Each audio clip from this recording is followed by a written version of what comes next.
অর্ধ উলঙ্গ অবস্থায় রাস্তার পারে আছে একটা মেয়ে। সারা শরীরে অসংখ্য কামড় আর আঁচড়ের দাগ। কোমরের নিচ থেকে পুরোটাই রক্তে মাখা। রক্তে ভেসে যাচ্ছে চারপাশ। রাত প্রায় 12টার কাছাকাছি। সাধারণত এই সময় গাড়ি খুব কম পাওয়া যায়। সোডিয়াম আলোর একা একা হেঁটে আসছি। রাতে হাঁটতে আমার বেশ ভালো লাগে। বিশেষ করে আমার অফিস আর বাসার মধ্যস্থলে ব্রিজের পাড় নামক এই জায়গাটা আছে। জায়গাটা বেশ সুন্দর।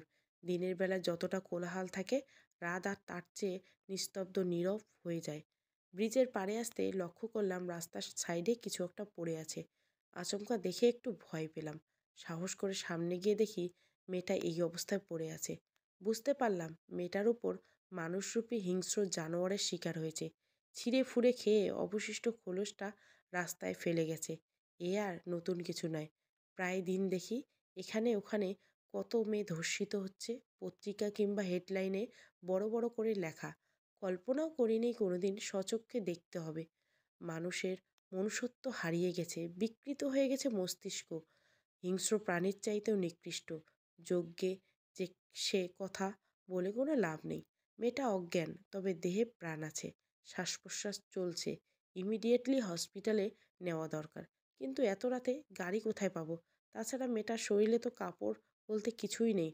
পরনের টি শার্টটা খুলে পরিয়ে দিলাম। কয়েকটা গাড়িকে থামিয়ে বললাম মেয়েটাকে হাসপাতালে পর্যন্ত পৌঁছে দিতে। কিন্তু কেউ রাজি হলো না। নিজে বাঁচলে বাপের নাম। কে চায় কার জন্য বিপদে পড়তে? তাছাড়া মেয়েটা ধর্ষিতা। পুলিশ কেস টেস হলে না জানি কোন ঝামেলায় পড়তে হয় কে জানে। হাত জোর করে অনুরোধ করলাম। তাতে কোনো কাজ হলো না। মেয়েটার অবস্থা ক্রমশ খারাপ হতে চলছে। এভাবে রক্তক্ষরণ হলে থাকলে একসময় রক্তশূন্যতায় মারা যাবে। কিন্তু কি করব বুঝে উঠতে পারছি না। আমার আবার মস্তিষ্ক খুবই দুর্বল। এরকম পরিস্থিতি পড়লে মাথা একদম কাজ করে না। নায়ক হলে হয়তো কোলে তুলে দৌড়ে হাসপাতালে নিয়ে যেতাম। কিন্তু এটা সিনেমা নয়। ইচ্ছে করলে সুপারম্যান হওয়া যায় না। বাস্তবতা বড়ই কঠিন। অনেক কষ্টে একটা ভ্যান গাড়ির ব্যবস্থা করলাম। মানুষ সুযোগের সদ্ব্যবহার করতে জানে, সুযোগ বুঝে ফায়দা করে। ভ্যানওয়ালা তেমন একজন মানুষ। সুযোগ পেয়ে 1 টাকার ভাড়াটা 5 টাকা। বিপদ থেকে উদ্ধার হবার জন্য মানুষ কত কি না করে। সর্বসময় বিলিয়ে দিতেও রাজি। যাকগে, দুঃসময় পেয়েছি যে এটাই বেশি। চাচাকে নিয়ে মেয়েটাকে ভ্যানে তুলে হাসপাতালে রওনা দিলাম। চোখের সামনে একটা মানুষ মারা যাবে, আমি তো তা চেয়ে চেয়ে দেখতে কখনো হতে পারে না। যতটুকু সম্ভব চেষ্টা করে যাব। আজ যেন রাস্তাটা দীর্ঘ হয়ে গেছে। এই যে বলে না, বিপদে রাত ফুরোয়। একটু পর পর চাচাকে বলছি একটু জোরে চালাতে।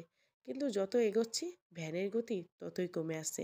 ভ্যানওয়ালা চাচা বৃদ্ধ মানুষ, শরীরের শক্তিটুকু বা আছে। এই বয়সে তার ঘরে বসে বিশ্রাম করার কথা। হয়তো পরিস্থিতি বাধ্য করেছে তাকে।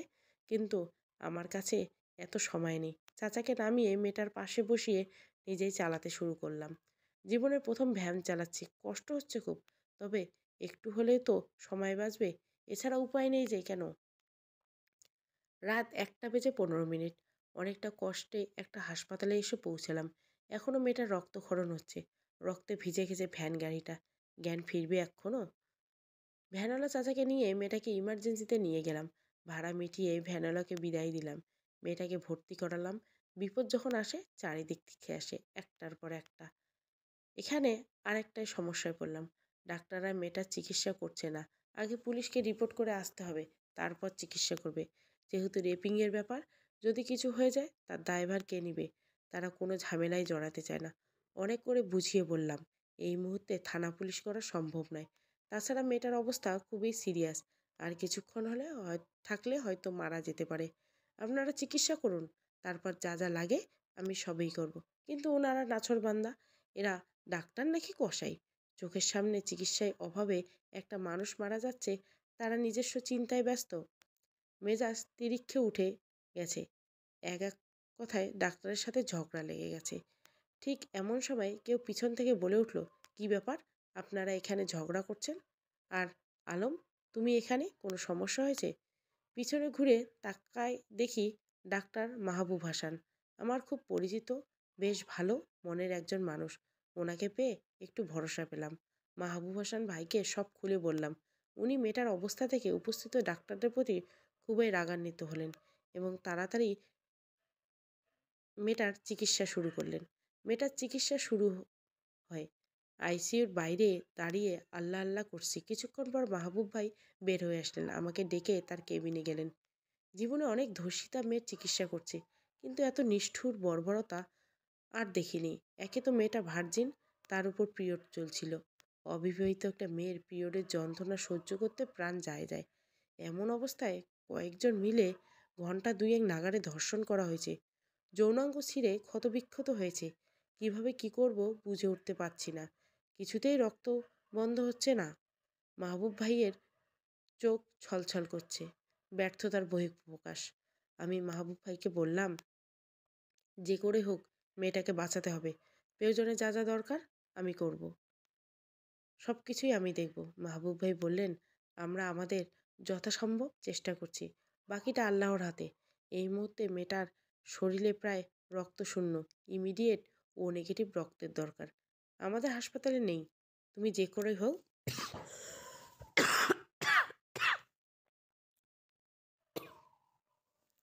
তাড়াতাড়ি রক্তের ব্যবস্থা করল, নইলে মেয়েটাকে বাঁচানো সম্ভব হবে না।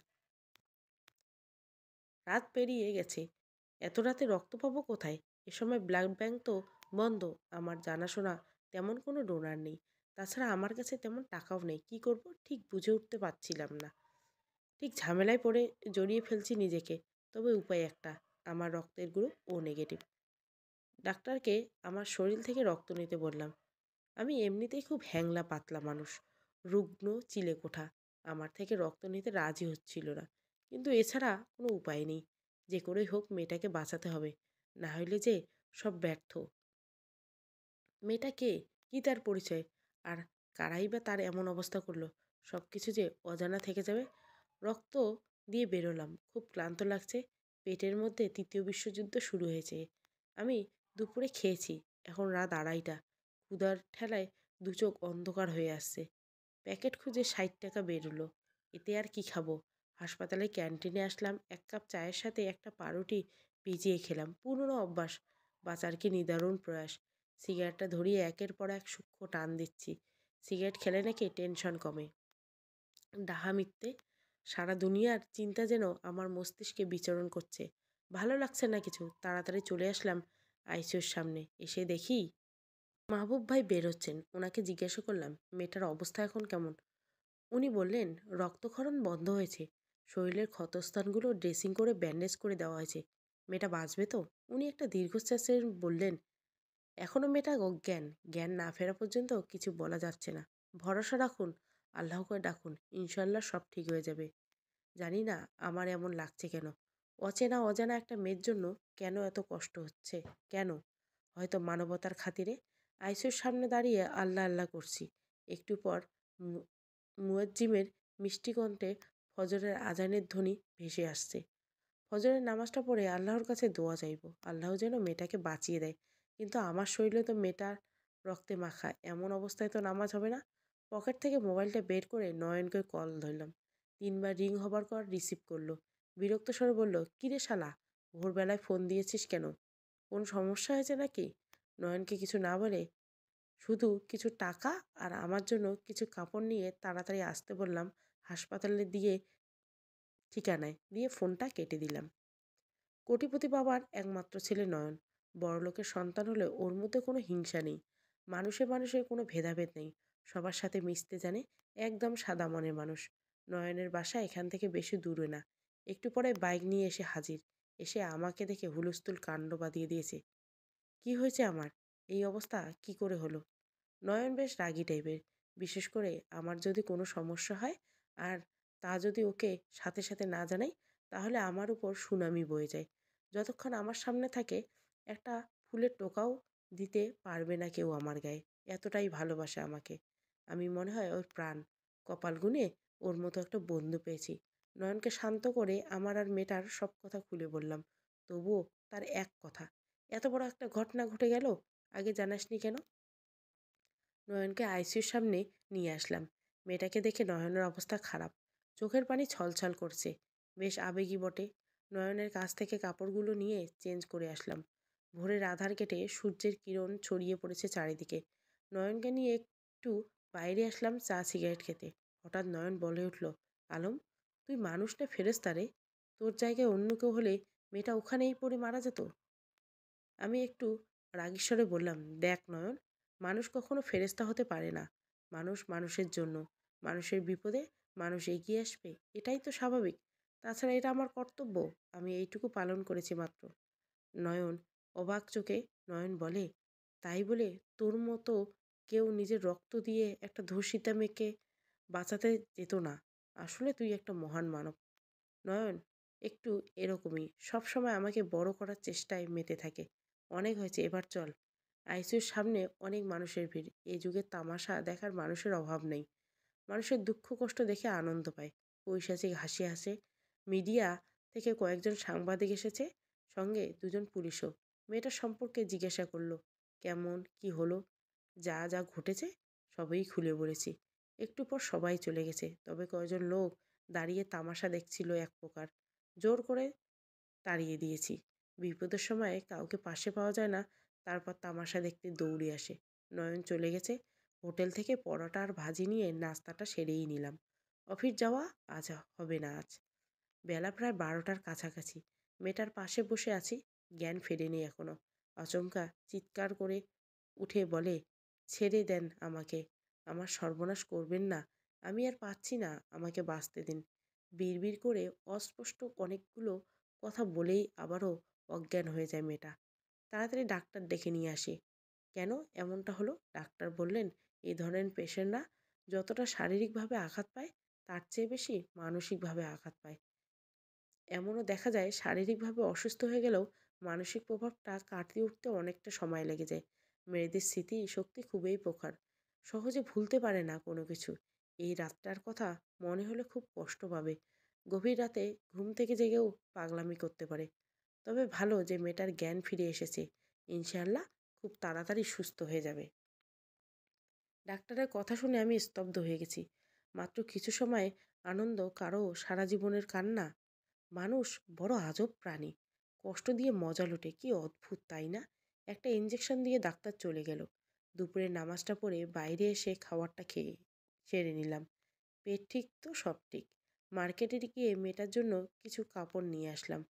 হাসপাতালের কোনো আয়াকে দিয়ে চেঞ্জ করিয়ে নিব। সন্ধ্যায় মেয়েটার জ্ঞান ফিরে আসে। এবারে একদম নিশ্চুপ, কোনো কথা নেই, শুধু চোখ খুলিয়ে তাকিয়েছে। পাশে গিয়ে বললাম, ভয় নেই, কেমন আপনি এখন হাসপাতালে আছেন, এখানে কেউ কিছু করতে পারবে না আপনাকে। মেয়েটি আমার দিকে অবাক দৃষ্টিতে তাকিয়ে রয়েছেন, হয়তো কিছু একটা বলতে চেয়েও পারছেন না। ডাক্তারকে ডেকে আনলাম, উনি বললেন শারীরিক খুব দুর্বল, তাই হয়তো কথা বলতে পারছে না, স্যালাইন দিয়ে চলে যান। একটু পর নয়ন আসলো তার বাবা মাকে সঙ্গে নিয়ে। নয়নের বোন নুসরতও এসেছে। মেয়েটাকে দেখে তারাও দুঃখ প্রকাশ করলো। ওনাদের সালাম দিয়ে ভালো মন্দ জিজ্ঞাসা করলাম। মেয়েটাকে বাঁচিয়েছি বলে সবাই আমার উপর অনেক খুশি, তবে নুসরত মনে হয় খুশি হতে পারেনি। চেহারায় বিষণ্ণতার ছাপ। নুসরত মনে হয় আমাকে ভালোবাসে, মুখে বলেনি কোনো দিন, তবে আমার ধারণা সে আমাকে ভালোবাসে। জানি না ওর প্রতি আমার এমন ধারণা কেন তৈরি হলো, তবে এর যথেষ্ট কারণ আছে। সেই প্রথম থেকে আমার দিকে অবাক চেয়ে থাকতো। বাসায় গেলে লুকিয়ে লুকিয়ে দেখতো আর মিটমিট করে হাসতো। সামনে পড়লে লজ্জায় মাথা নিচু করে রাখতো। চোখের ভাষায় কিছু বলতে চাই তো, কিন্তু আমি বুঝতাম না। চোখের ভাষা বোঝার মধ্যে মেয়েরা এগিয়ে, হয়তো ভালোবাসা, নয়তো সবার মতো ভালো লাগা মাত্র। রাত 10টা বেজে 15 মিনিট। বাইরে থেকে খাওয়া কাজটা সেরে আসলাম। বাসায় যাওয়া হবে না, মেয়েটার পাশে থাকতে হবে। নার্সরা থাকলেও তারা এতটা গুরুত্ব দেবে না। ছাদের এক কোণে দাঁড়িয়ে ভাবছি আনমনে, মানুষ বড় অদ্ভুত প্রাণী তাই না? কেউ বা কষ্টে নিয়ে মজা লুটে, আবার কেউ বা অন্যের জন্য কষ্ট করে। রহস্যময় পৃথিবী, তার চেয়ে বড় রহস্যময় মানুষের মন। দুদিন হলো মেয়েটা হাসপাতালে ভর্তি। ইতিমধ্যে খবরটা সারা বাংলাতে ছড়িয়ে পড়েছে। অথচ মেয়েটার পরিবার পরিজন আত্মীয় স্বজন বা পরিচয় জানে এমন কাউকে পাওয়া গেল না। পত্রিকায় বিজ্ঞাপন দেওয়া হয়েছে, হয়তো দুটো কারণে। এক, মেয়েটি পৃথিবীর আপন বলতে কেউ নেই। দুই, ধর্ষিতা হয়েছে বলে সমাজের কলঙ্ক, ভয়ে বাবা মা পরিচয় গোপন করেছে। যাকগে, মেয়েটা সুস্থ হলেই জানা যাবে। বেডে আনা হয়েছে। একটা চেয়ার নিয়ে মেয়েটার পাশে এসে বসলাম। এখনো পর্যন্ত তেমনভাবে দেখা হয়নি। বয়স আনুমানিক 16-17 হবে। গায়ের রং শ্যামলা, তবে বেশ মায়াবী চেহারা। গোল গোল চোখ দুটো, লম্বা ঘন কালো চুল। আহামরি সুন্দরী না হলেও মায়াবী বটে। ভোর হয়ে গেছে। পাখির কিচিরমিচির শব্দ শোনা যাচ্ছে। সিটের উপর 2 হাত দিয়ে মাথা রেখে ঘুমাচ্ছিলাম। তাকিয়ে দেখি মেয়েটা সিটের সাথে হেলান দিয়ে বসে অবাক চেয়ে আছে আমার দিকে। মেয়েটিকে বললাম, আরে আপনি উঠছেন কেন? শুয়ে থাকুন, আপনার শরীর খুব দুর্বল। অবাক চেয়ে বলে, আমি ঠিক আছি, কিন্তু আপনি বাসায় না গিয়ে এখানে ঘুমাচ্ছিলেন কেন? আমার জন্য আপনি এত কষ্ট করছেন কেন? মেয়েটির প্রশ্নের জবাব আমার কাছে নেই। আমি নিজেও জানি না। মনকে প্রশ্ন করলাম। মন আমার অনেক প্রশ্নের উত্তর দেয় না। এই প্রথম মেয়েটার কণ্ঠ শুনলাম, নমনীয় কণ্ঠস্বর। তাড়াতাড়ি ফজরের নামাজটা পড়ে মেয়েটার জন্য দোয়া করে আসলাম। মেয়েটা কথা বলতে পারছে, অনেকটা খুশি খুশি লাগছে। খুশিতে নাচতে ইচ্ছে করছে। হাসপাতাল বলে পারলাম না। খবরটা সবাইকে জানিয়ে দিলাম। ডাক্তার এসে দেখে গেছেন। নয়ন এসে গেছেন, নাস্তা নিয়ে গেল। কৃতজ্ঞতা স্বরূপ বললাম, ভালো করছিস ভাই, বড্ড খিদে পেয়েছে। 2 দিন ধরে মেয়েটার খাওয়া হয়নি কিছু। স্যালাইন চলেছিল তাই।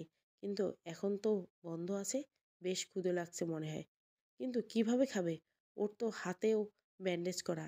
নিজে তুলে খাইয়ে দিলাম। অনেকদিন পর কাউকে তুলে খাইয়ে দিলাম। মনে পড়ে গেল ছোট্ট বোনটার কথা।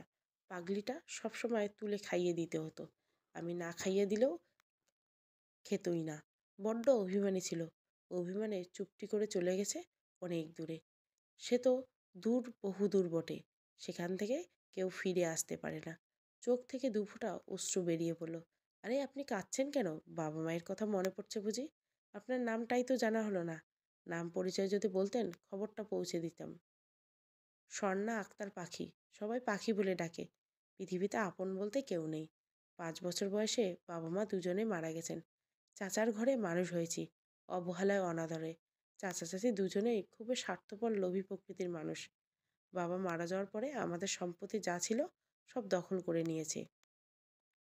এখন সামান্য কিছু টাকার বিনিময়ে আমাকে পতিতালয়ে বিক্রি করে দিতে চেয়েছিল। জানতে পেরে কোনো রকম রাতের অন্ধকারে বাড়ি থেকে পালিয়ে এসেছি। কিন্তু জীবনে কোনোদিন আসিনি। অচেনা অজানা জায়গায় একটা কাজের উদ্দেশ্যে ঘুরতেছিলাম। দুমুঠো খেয়ে বাঁচতে পারলেই হয়। 4টা ছেলে আমাকে রাস্তা থেকে তুলে নিয়ে যায়। একটা ঘরে আমাকে বন্দি করে ফেলে। অনেক কান্নাকাটি করে বলেছিলাম আমাকে ছেড়ে দিন। আমার সর্বনাশ করবেন না প্লিজ। কিন্তু ওরা আমাকে কোনো কথাই জানায়নি। হিংস্র জানোয়ারের মতো ঝাঁপিয়ে পড়েছে আমার উপর। চিৎকার করে বলেছিলাম আমার পিরিয়ড চলেছে। আমি আর পাচ্ছি না। এবার আমাকে ছেড়ে দিন। নাহলে আমি মরে যাব। আমাকে বাঁচতে দিন প্লিজ। ওরা পৈশাচিক আনন্দে মেতে উঠেছিল। আমার বুকটা আর্তনাদ ওদের কানে পৌঁছায়নি। যন্ত্রণা সহ্য করতে না পারে আমি অজ্ঞান হয়ে যাই। তারপর জ্ঞান ফিরে দেখি হাসপাতালে।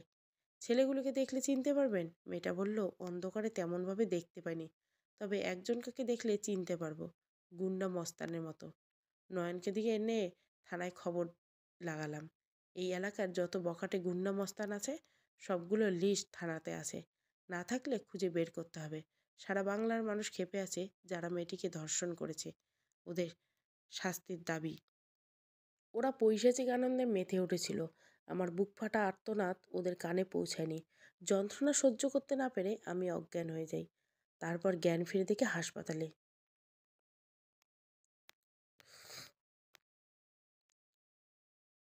বেশি কথা না বলে বেশি কথা বলতে নিষেধ করছে ডাক্তার। ওষুধ খাইয়ে একটু বাইরে আসলাম নয়নকে নিয়ে চা সিগারেট খেতে। পাখি এখন অনেকটাই সুস্থ। পুরোপুরি সুস্থ হতে আরও কিছুদিন সময় লাগবে। হাসপাতাল থেকে ছুটি দিলে দিয়ে যাবে আজ। কিছুটা ওষুধ লিখে দিয়েছে, এগুলো নিয়মিত খাওয়াতে আর রেস্টে থাকতে। বেশ চিন্তায় পড়ে গেলাম। এই অবস্থায় মেয়েটি এখন কোথায় যাবে জিজ্ঞাসা করলাম। এখানে কি আপনার পরিচিত কেউ আছেন যার কাছে এসেছিলেন বা যেতে চেয়েছিলেন? মেয়েটি চুপ করে রইল। তার নীরবতায় আমাকে বুঝিয়ে দিয়েছেন যাবেন আমার সাথে। অসহায় দৃষ্টিতে তাকিয়ে বলে, আপনি আমার জন্য অনেক করেছেন। আমার জীবন বাঁচিয়েছেন। চিকিৎসা করে সুস্থ করে তুলেছেন। কিন্তু এটা সম্ভব নয়। আমি একটা ধর্ষিতা মেয়ে। আমাকে আশ্রয় দিলে আপনার পরিবার কি মেনে নেবে? তাছাড়া সমাজ আপনাকে কি বলবে? আশ্চর্যের কিছু নেই। আমাদের সমাজে এটাই হচ্ছে এখন। স্বর্ণাকে বললাম। এভাবে বলবেন না কখনো। নিজেকে তুচ্ছ মনে করবেন না। সমাজ ভালো মানুষের সংখ্যা খুবই কম। খারাপ লোকের বাজে কথায় কিছু আসে না। আমি আপনার মতো একা। পৃথিবীতে আপন বলতে কেউ নেই। ছিল একসময়, সবাই চলে গেছে আমাকে ছেড়ে। সব হারিয়ে আবার ফিরে পেয়েছি সব কিছু। পেয়েছি বাবা মা, ভাই বোন, গোটা একটা পরিবার। এই যে নয়নকে দেখছেন, এরাই আমার সব কিছু। আপনার যতদিন ইচ্ছা আমার এখানে থাকতে পারেন, কোনো সমস্যা নেই। কি যাবেন তো? মাথা নাড়িয়ে হ্যাঁ সূচক জবাব দিলেন। নয়নকে নিয়ে হাসপাতালের সব কাজ শেষ করলাম। আমি তো শুধু নামমাত্র। মেয়েটার পুরো চিকিৎসার খরচ বহন করে নয়ন। ওদের মতো আরও কিছু মানুষ যদি পৃথিবীতে থাকতো, তাহলে হয়তো পৃথিবী আরও সুন্দর হতো। মেয়েটিকে নিয়ে বাসায় চলে আসলাম। নয়ন তাদের গাড়ি দিয়ে পৌঁছে দিয়ে গেছে, তাই তেমন একটা সমস্যা হয়নি। ৪ দিন পর বাসায় আসলাম। ঘর তো নয়, জঙ্গলে পরিণত হয়েছে। এমনিতে আমি বেশ অগোছালো মানুষ। খেয়ে দেয়ে কোনো রকমে পড়ে থাকি, ভাড়ায় থাকি। তাই একটা রুম নিয়েছি মাত্র। চাকরি করি নয়নের বাবার অফিসে। অবশ্য ওনারা বলেছিল তাদের সাথে থাকতে, কিন্তু আমি যাইনি। পাখিকে বিছানায় বসিয়ে রুমটা একটু পরিষ্কার করে নিলাম। ফ্রেশ হয়ে এসে দেখি জানলার ধারে বসে বাইরে তাকিয়ে আছে আনমনে। পাশে গিয়ে বসলাম। এই যে ম্যাডাম, এভাবে মন খারাপ করে বসে থাকলে চলবে? যা হবার তা হয়েছে। সব ভুলে নতুন করে জীবন শুরু করতে হবে। প্রতিষ্ঠিত হয়ে দেখিয়ে দিতে হবে সমাজে আমরাও পারি। আমার দিকে ঘুরে তাকালো, মাথা নাড়িয়ে হ্যাঁ সূচক জবাব দিল। আমি বললাম, মনে রাখবেন আমি আপনার পাশে আছি সব সময়। যান, এবার ফ্রেশ হয়ে আসুন। বাসা থেকে বের হতে যাব এমন সময় নুসরতের কল। নুসরত আমাকে ভালোবাসে, বিয়ে করতে চায় আমাকে। কিন্তু সমস্যা হয়েছে, পাখিকে কেন বাসায় এনে তুলেছি। জীবন বাঁচিয়েছি, চিকিৎসা করিয়েছি, ভালো কথা। তাই বলে বাসায় এনে এক ঘরে থাকতে হবে? কিছুতেই মানতে পারছে না। অনেক রাগারাগি করছে আমার সাথে। আমি কিছু বলিনি। হাতের ৫টা আঙ্গুল সমান হয় না, তেমনি সব মানুষও সমান হয় না। নুসরত আমাকে ভালোবাসলেও আমি ওকে ভালোবাসিনি। এসব কল্পনাও করিনি কখনো।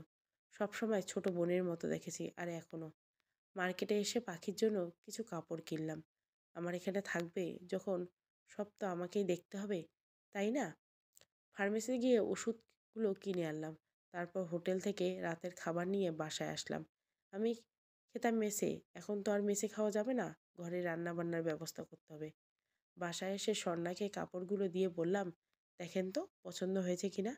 জীবনে প্রথম কিনলাম, পছন্দ না হলে খারাপ বলবেন না কিন্তু, মনে কষ্ট পাবো। স্বর্ণা আমার দিকে তাকিয়ে মুচকে হাসি দিয়ে বলল, না না, অনেক সুন্দর হয়েছে, আমার বেশ পছন্দ হয়েছে। এই প্রথম মেয়েটার মুখে হাসি দেখলাম। কত সুন্দর হাসি। একটা কথা বলবো?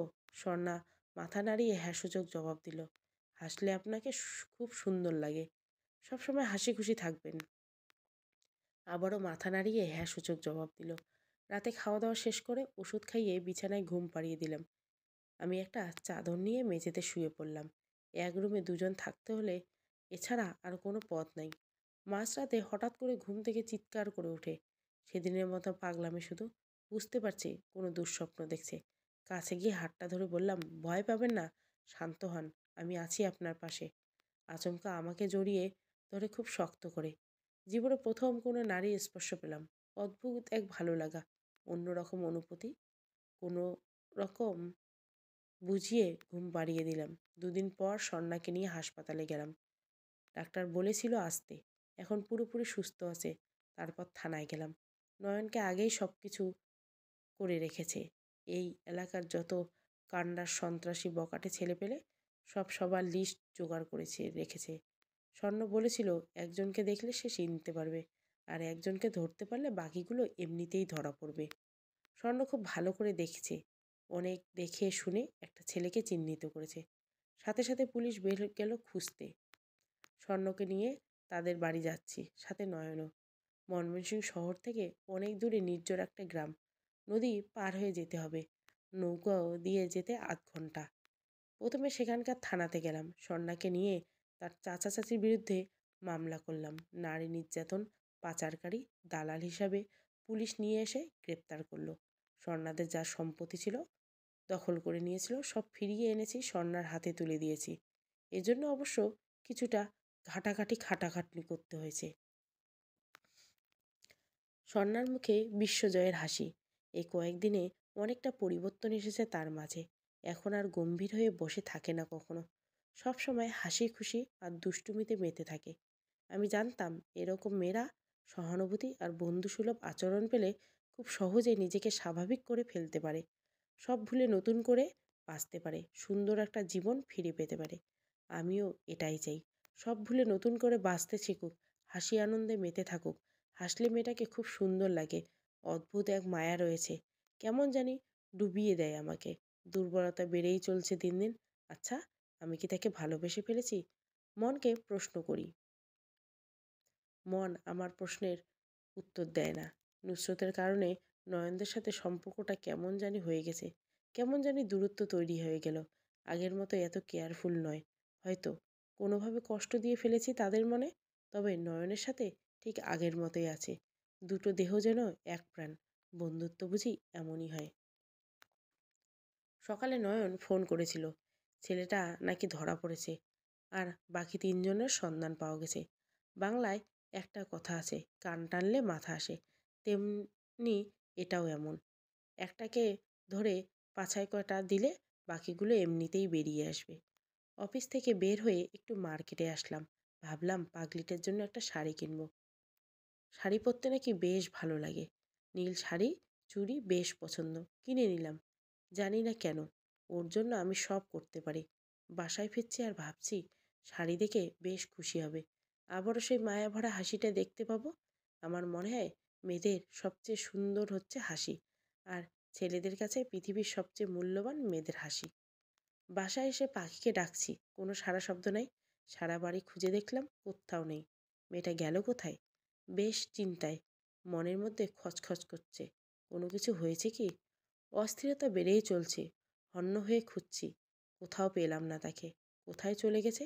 টেবিলের উপর একটা কাগজ রেখে গেছে। কাগজটাই লেখা, না বলে চলে যাচ্ছি।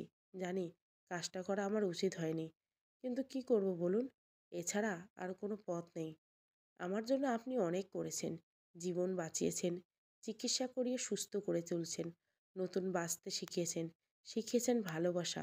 আপনার কাছে শিখেছি ভালোবাসা কাকে বলে। এত কিছুর মধ্যে কখন যে আপনাকে ভালোবেসে ফেলেছি নিজেও জানি না। অনেক স্বপ্ন দেখে ফেলেছি, আপনাকে বলতে চেয়েও পারিনি। কিভাবে বলবো? কোন মুখে বলবো? কি আছে আমার? আমি যে এক ধর্ষিতা নারী। আমাদের প্রতি সহানুভূতি হয়, ভালোবাসা নয়। আমাদের কোনো ঘর সংসার হতে পারে না। ভালোবাসা আমাদের জন্য অপরাধ। কিন্তু যখন আপনাকে দেখি সব ভুলে যাই। আপনার কাছে যেতে, স্পর্শ পেতে পাগল পাড়া হয়ে যাই। তাই তো আপনার কাছ থেকে চলে আসতে বাধ্য হয়েছি। জানি চরম অপরাধ করেছি আমি।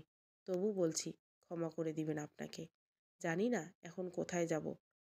শুধু জানি আমি এক নির্হারা পাখি। সমাপ্ত। গল্পটা ভালো লাগলে অবশ্যই লাইক, শেয়ার এবং সাবস্ক্রাইব করবেন। Thank you for watching.